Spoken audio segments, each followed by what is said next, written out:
Value zone hyper mart Nandamuri Balakrishna గారిచే November 28న నాచారంలో గొప్ప ప్రారంభం. పెళ్ళై ఏడాది అయ్యింది. వారి కాపురం సంతోషంగా సాగుతుంది. ఇక భార్య ఏమడిగినా భర్త కాదనగలడా? అలాగే నాగరాజు కూడా తన భార్య షాపింగ్ అడగడంతో నో అనలేదు. సాయంత్రం చల్లబడ్డాక వారి బైక్ పై బయటకు వచ్చారు. ఏ షాప్లో షాపింగ్ చేద్దాం అని డిస్కషన్ చేసుకున్నారు. ఇంతలోనే అనుకోని ప్రమాదం వారిని విడదీసింది. ఇప్పటి వరకు కబుర్లు చెప్పుకున్న వారిని విధి విడదీసింది. రోడ్డు ప్రమాదంలో భర్త కళ్ళెదుటే భార్య మృతి చెందింది.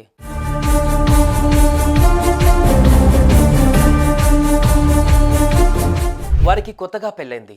వారంలో కనీసం 2 సార్లు అయినా అలా బైక్ పై చక్కర్లు కొడుతూ షాపింగ్ చేస్తూ నచ్చింది తింటూ జాలీగా గడిపే సాదా సీదా దంపతుల వాళ్ళు.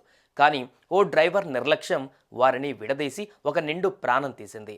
ఏ భర్త అయితే తన భార్యను ప్రాణంగా చూసుకున్నాడో ఆ భర్త కళ్ళెదుటే ఆమె మృతి చెందింది.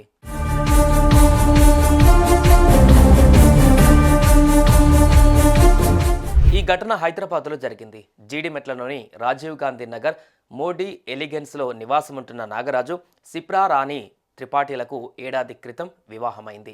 ఎవరి ఉద్యోగాలలో వారు బిజీగా ఉండడంతో అప్పుడప్పుడు మాత్రమే కలిసి బయటకు వెళ్ళేవారు. అలా భార్య సిప్రారాణి షాపింగ్కి వెళ్దామని భర్తను కోరింది. కాదనకుండా బైక్ పై ఇద్దరు బయలుదేరి వెళ్లారు. భుజంగా పైప్లైన్ రోడ్డు మీదుగా సుచిత్ర వైపు వెళ్తున్న క్రమంలో రంగా భుజంగా సినిమా థియేటర్ వద్ద వీరి బైక్ని వెనక నుంచి వచ్చిన డీసీఎం ఢీకొట్టింది.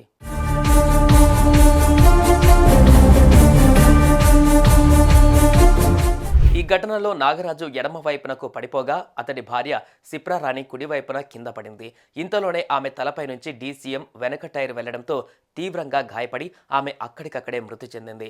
ఎస్ఐ నాయుడు ఘటనా స్థలానికి చేరుకుని పంచనామా నిర్వహించారు. మృతదేహాన్ని పోస్టుమార్టం నిమిత్తం గాంధీ ఆసుపత్రికి తరలించి ప్రమాదానికి కారణమైన వాహన డ్రైవర్ రాజును అదుపులోకి తీసుకుని కేసు నమోదు చేశారు.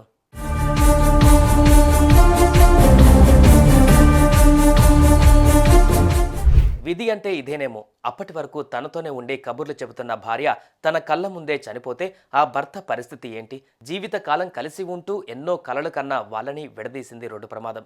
డీసీఎం డ్రైవర్ నిర్లక్ష్యం ఇప్పుడు 2 కుటుంబాలకు కన్నీరే మిగిల్చింది. సుమన్ టీవీలో మీ పర్సనల్ అండ్ బిజినెస్ ప్రమోషన్స్ కోసం కింది నెంబర్కి కాంటాక్ట్ చేయండి.